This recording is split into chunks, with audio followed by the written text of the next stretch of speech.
இந்த கை இருக்குல்ல, இது வந்து செங்குத்தா நேரா இருக்கு. அப்ப இந்த கைக்கான என்ன இப்படி இப்படி இப்படி இப்படி இப்படி பண்ணணும்னா இங்க மேல இருக்கிறது ஓட்டக்கரை பெருசாயிரும். ஓகேவா?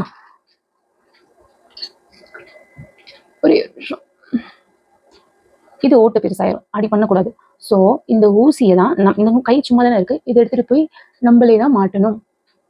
மாட்டியாச்சா? பிடிச்சிச்சா? இந்த குதிரையோட முகத்துல பிடிச்சாச்சா? ஸோ இப்போ இது துணியில இருக்கு, இந்த இடம் துணி இருக்கு, அதாவது அந்த முகத்தோட டிப்புல துணி இருக்கு. அந்த துணியில போய் இந்த நூல் வந்து விட்டாக்க ஒரு நூலா மாறணும். அப்போ எந்த நூலை விடணும்? இது நீளமா இருக்கு, இது நம்ம கையில இருந்தா தான் அடுத்த ஸ்டிச் போட முடியும். அப்போ ஷார்ட்டா இருக்க நூல் தானே விடணும். ஸோ அதை நான் விட்டுட்டேன். உங்களுக்கு புரியணுன்றதுக்காக, துணியில கிட்ட இருக்கணுன்றதுக்காக இப்போ நான் இதை விட்டுட்டேன். இதை விட்டதுனால இது இப்போ துணியில கீழே போய் ஸ்டக் ஆயிடுச்சு. இந்த துணியில போய் நின்றுச்சு. என் முகம் கீழே இருக்கு, துணிக்கு கீழே இருக்கு. இப்போ நான் துணியில இருந்து மேல எடுக்கணும். என் கையில ஒரு சிங்கிள் த்ரெட் இருக்கு, நீளமா ஒரு த்ரெட் இருக்கு. இந்த த்ரெட் வச்சு நான் ஃபாலோ பண்ணி ஸ்டிச்சஸை போட போறேன். ஓகே, இப்போ அதே ஃபார்மேட் தான் நான் துணியில செஞ்சு காட்டுறேன். என் கையில நூல் இருக்கு, ஊசி இருக்கு. ஊசியை செங்குத்தா நேரா குத்துறேன், 90 டிகிரியில இருக்கு. என் கையில இருக்க நூலை எடுத்துட்டு போய் நானே கீழே கொடுக்குறேன். ஸோ அது வந்து அதுல மாட்டியாச்சு. இப்போ இது எப்படி மேல வந்துச்சு எல்லாருக்கும் இருக்க டவுட்டு. அதுக்கு முன்னாடி ஸ்டிச்சஸ் வந்து பெருசா வரும். காரணம் என்னன்னா, இந்த நூல் இருக்குல்ல, இந்த நூல் தான் இந்த நூல் மாதிரி பெருசா வரும். நீங்க இப்படி இழுத்துட்டீங்கன்னா ஃபுல்லா கீழே போயிடும். ஸோ இப்போ என்ன பண்ணணும்னா, இந்த நூலை இப்படி பிடிச்சிருக்கோம்ல, இப்போ எக்ஸ்பிளனேஷனுக்கு நான் வரேன்.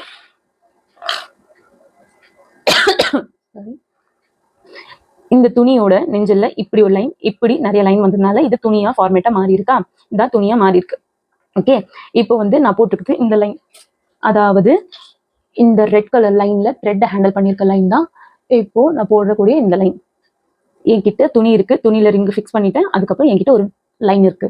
அந்த லைன்ல இந்த இடத்துல ஊசி வெளியே இருக்கு. இப்போ நல்லா நீங்க புரிஞ்சுக்கணும், இப்படி ஒரு லைன் இருக்கு, இப்படி ஒரு லைன் இருக்கு.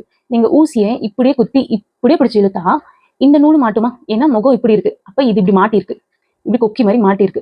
அப்ப இப்படி இழுத்தனா இந்த நூல் இலை இழுக்கும், அறுக்கும். அப்போ என்ன பண்ணணும்னா, இங்க உங்க ஊசியோட முகம் இந்த, அதாவது படிமான தையில நோக்கி இருக்குன்னா, அப்போ உங்களோட தையல் இங்க இருந்து லைட்டா இப்படி திரும்பி திரும்பணும். என் பெண்ணு திரும்பின வேகத்தை நீங்க பார்த்துருந்துருக்கலாம்.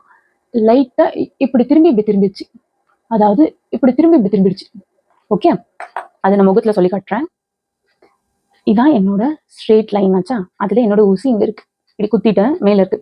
இப்போ நான் மாட்டிச்சுன்னா இந்த நூலோட இப்படி மாட்டிக்குச்சு. அப்போ நான் இந்த மாட்டு இப்படி இழுத்தனா நேரா இலை இழுக்கும்.